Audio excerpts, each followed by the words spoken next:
Ulysse et le Cyclope. Après la guerre de Troie, Ulysse prend la mer pour entrer dans son royaume, Ithaque, où l'attendent son fils Télémaque et sa femme Pénélope. Mais il est retenu pendant de longues années sur l'île de la nymphe Calypso qui souhaite l'épouser. Ulysse parvient enfin, grâce à l'intervention de la déesse Athéna, à quitter Calypso. Cependant, Poséidon, le dieu des mers, acharné contre lui, fait souffler des vents contraires qui entraînent son radeau vers une côte inconnue, la terre des Phéaciens. Là, il est recueilli par la belle Nausicaa, fille du roi Alkinoos, qui lui demande de lui raconter son histoire. Ulysse entreprend alors le récit de sa longue aventure. L'une de ses premières étapes est l'île des Cyclopes, où lui et ses compagnons, ayant pénétré dans la grotte du Cyclope Polyphème, s'y trouvent pris au piège. C'est là qu'habitait un géant qui menait paître son troupeau. Il ne fréquentait pas les autres et vivait à l'écart comme un sauvage. C'était un monstre prodigieux qui ne ressemblait pas à un homme mangeur de pain, mais au sommet boisé d'une haute montagne. Ulysse et ses compagnons dans l'antre du monstre. Celui-ci arrive. Ulysse le supplie alors de les épargner. Je dis, ce cœur impitoyable ne me répondit rien, mais, se ruant sur mes hommes, il en saisit 2 à pleine main, et les écrasa contre terre comme des petits chiens. Leur cervelle jaillit et roula sur le sol. Il les découpa membre à membre et les dévora, sans rien laisser, ni entrailles, ni chair, ni os. Nous, en gémissant, nous levions les mains vers Zeus. Quand le Cyclope eut rempli sa vaste panse de chairs humaines et de lait, il s'étendit au milieu des bêtes. Je pensais, dans mon cœur généreux, tirer mon épée et le frapper là où le foie pend sous le diaphragme. Mais une autre pensée m'arrêta. Nous aurions péri affreusement sans pouvoir déplacer l'énorme rocher qui obstruait l'entrée. Nous attendîmes donc l'aube divine en gémissant.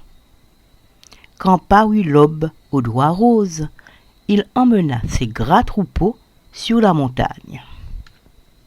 Je restai à me demander comment je pourrais me venger. Voici ce que je décidai dans mon cœur. Le Cyclope avait laissé là une grosse massue, un olivier vert qu'il avait coupé pour le porter quand il serait sec. Par sa longueur, son épaisseur, il nous sembla pareil au mât d'un noir navire de charge à 20 rames.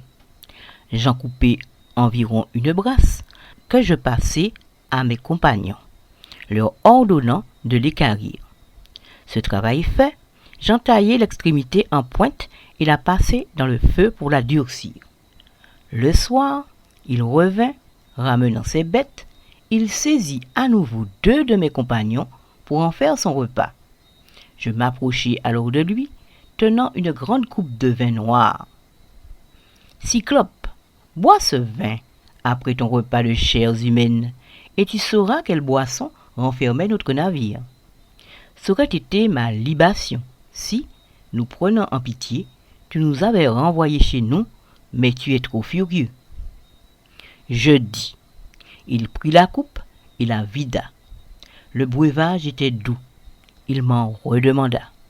« Donne-moi encore, sois gentil, et dis-moi ton nom sur le champ pour que je te fasse un cadeau qui te réjouisse. » Il dit, et de nouveau, je lui versai de ce vin de feu.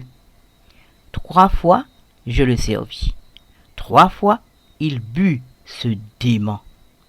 Mais quand le vin eut troublé son esprit, je lui dis ces paroles mielleuses. Cyclope, tu veux savoir mon illustre nom?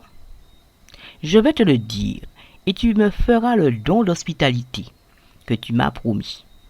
Personne, personne, voilà mon nom. Mon père et ma mère, tous mes compagnons, me nomment Personne. Je dis, et ce cœur impitoyable me répondit. Eh bien, je mangerai personne après tous ses compagnons. Voilà mon cadeau. Il dit et tomba à la renverse. Le sommeil le dompta. De sa gorge jaillirent le vin et des morceaux de chair humaine. Il rôtait, gorgé de vin. Aussitôt, je mis l'épieu sous la cendre pour le réchauffer. J'exhortai mes compagnons au courage.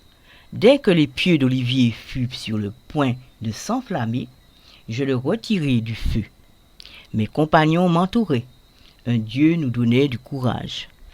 Ayant saisi l'épieu d'olivier, ils l'enfoncèrent dans l'œil du cyclope, tandis que moi, j'appuyais dessus et le faisais tourner. Le sang chaud jaillissait de l'œil. Les vapeurs de la pupille en feu brûlèrent paupières et sourcils. Les racines grésillaient. Comme lorsqu'un forgeron plonge une hache dans l'eau froide, le fer siffle. De là vient sa force. Ainsi son œil sifflait autour de l'épieu d'olivier. Il poussa un horrible hurlement et les rochers en retentirent. Épouvantés, nous nous enfuîmes. Il arracha de son œil l'épieu couvert de sang et le rejeta au loin. Alors il appela à grands cris les cyclopes qui habitaient alentour. À ces cris, ils accoururent de tous côtés, et debout devant l'antre, ils lui demandèrent « Pourquoi, Polyphème, pousses-tu de tels hurlements dans la nuit divine? Souffres-tu? Un mortel te vole-t-il tes bêtes? Veut-on te tuer par force ou par ruse ?» Et le robuste Polyphème répondit du fond de son antre « Ami, c'est par ruse et non par force. Et qui me tue? Personne. » Ils lui répondirent ces paroles zélées. « Si tu es seul, si personne ne te fait violence, alors c'est une maladie envoyée par le grand Zeus, et on ne peut y échapper. Supplie ton père, le roi Poséidon. »